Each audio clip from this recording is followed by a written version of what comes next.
Hello, YouTube. Just thought I would go ahead and document, not a full-blown cooking episode, but I wanted to document my using the butane cooking system. It's a little crowded in here because I'm sitting at the seat cooking. I mean, it's close enough that I can cook and stuff, but for filming, it's a little close. I'd actually have to get out.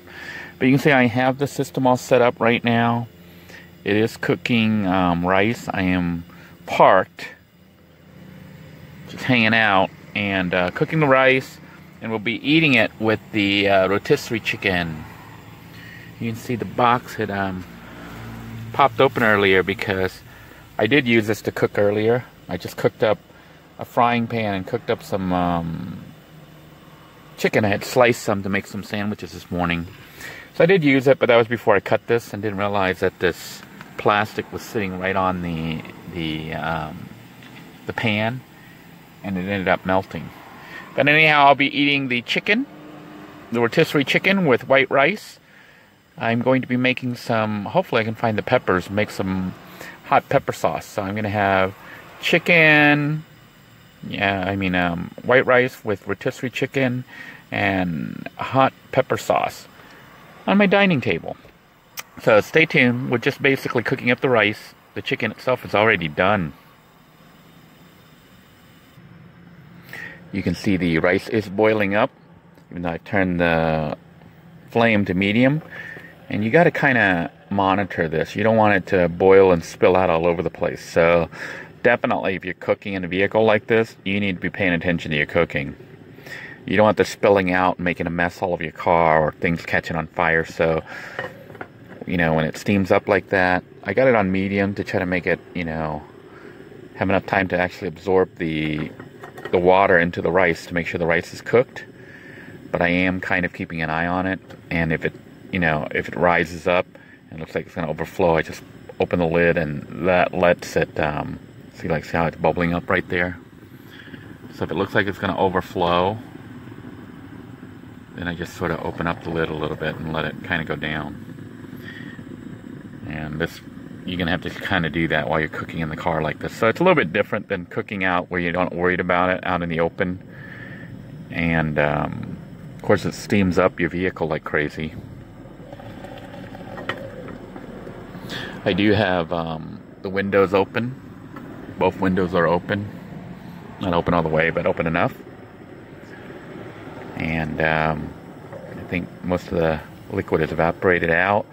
The steam comes out basically, and it's getting all over my car here, so I don't know how well this is going to work here with steam being produced and blowing right up into the upholstery. Let that cool down a little bit and let it continue to boil. Once it cooks, we'll go ahead and set this aside and start to prepare the hot pepper sauce.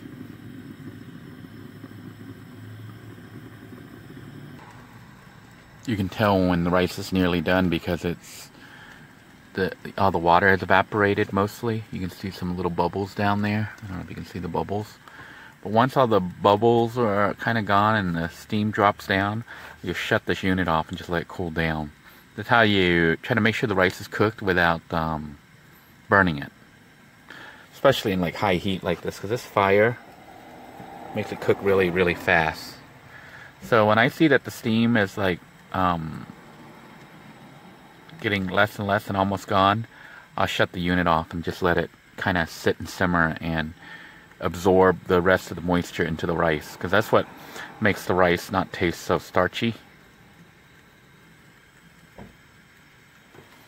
So it is cooking right now, still cooking, probably another minute or two, and then I'll shut the unit off. You don't want to shut it off too soon, because then there's going to be a lot of liquid in there and the rice won't fully be cooked. So the rice is basically just steaming itself and cooking up. Looks like it's pretty much done to me. I don't see a lot of liquid left in there. So I'm going to say it's pretty much done at this point. And then what I'm going to do is just go ahead and shut the unit off. So I'll go ahead and flip that up. Shut the unit off.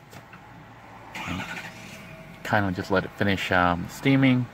I am going to take my handy dandy mitts here and remove all this and set it down and let it kind of cool down a little bit while I prepare the pepper sauce. So let me go ahead and do that.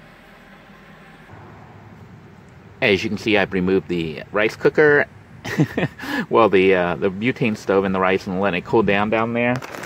Meanwhile, up here I've set up a little working area to cut up some peppers to make the pepper sauce. Some peppers in there in that bag. I did rinse them off using the sprayer. I have a little sprayer here, and wipe them down a little bit to clean them before I cut them. But I'm going to go ahead and slice up these peppers and then prepare them for the sauce. As you can see, I've cut up the peppers into little pieces. And I'm just going to put it into the bowl here and then just add basically the Lucky Fish sauce and the lemon. That's pretty much all I have for my, what I use for the pepper sauce. So I've got that. And the first thing I'm going to put in is the lemon. I don't really want to use too much Lucky Fish sauce, just a little bit to add some color and some saltiness. I don't know exactly how much. I kind of eyeball things here, you know, how much of the lemon I use, but you can see it's probably about 3 tablespoons, 2 or 3 tablespoons. And I'm just going to squirt just a little bit of the Lucky Fish sauce. So we're just going to put that in there, give it some color. Probably about 2 parts lemon juice and then 1 part Lucky Fish sauce. And that's pretty much it. That's all there is to making the Thai pepper sauce. Now it's just a matter of scooping up the rice and serving it with the chicken. Here then is my meal ready to eat. You can see that I have the turkey, or actually the chicken that I've pulled off some meat, and it's just a matter of putting everything putting the pepper onto the chicken and then eating it. Now, some of you have wondered why I don't do mukbang videos, even though they may be popular. The big reason is actually my teeth. As you know, I have that broken tooth up at the front that's being held together with super glue. It's like lopsided and weird, and I don't really want to show myself eating with that broken tooth. And the other thing is, I have to eat all weird. You know, I have to kind of like go from the side a lot of times when I bite things. And basically, I'm still self-conscious with that teeth situation, and that's the big reason for not showing myself eating. And if you're doing mukbang, you pretty much want to show your facial expression as you taste the food, so that people watching can kind of understand what you're really tasting. So that's the reason you're not seeing mukbang videos on this end, is because of the teeth. If that ever gets resolved, maybe we'll do some full-blown mukbang. But you know, I tried a couple of them; they were pretty fun, but it was kind of hard to do without showing me eating, basically, because that's what mukbang is. And showing me eating means showing my broken tooth. So I'm gonna go ahead and do a taste test.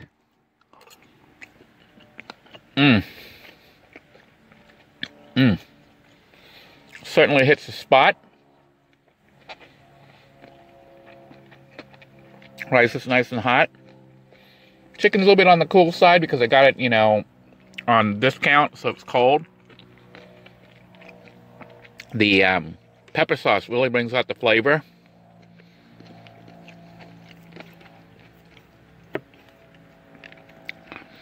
But not really a bad meal. I'd say maybe about $1.50 or $2 for this meal, because obviously the chicken can still be eaten. I ate it for breakfast. I'm eating it for lunch. I'll probably be eating it for dinner. Maybe make fried rice or something with it. So, until next time, everyone, I hope you're having a good day. Please take care of yourself wherever you are, and be safe. Bye-bye now. I did want to point out a little bit of a safety concern with using the cooking system, you know, the little table that we made here. It is possible for this thing to move and fall. So I'm probably going to have to modify this and make some kind of tying system here where I can tie it down. I did try the Velcro on the build, you know, the Velcro to kind of hold it in place. And it didn't seem to work so well because the Velcro would slide off this. and, you know, would be kind of a mess. So what I may do is make some holes here, and then just put strings or whatever in there to tie it into place. At least one place right here, you know, just to tie it in, and that should keep the table from, once you got it in there, from falling off. The idea is to keep the table from moving, because if the table moves, you can have a really bad mess here. Things can fall apart, and you're going to have an issue. So make sure you secure this little table really well. Otherwise, you know, the slightest movement can knock it off, and then next thing you know, you got a big mess or even a fire inside your car. So just be safe if you decide to do something like this.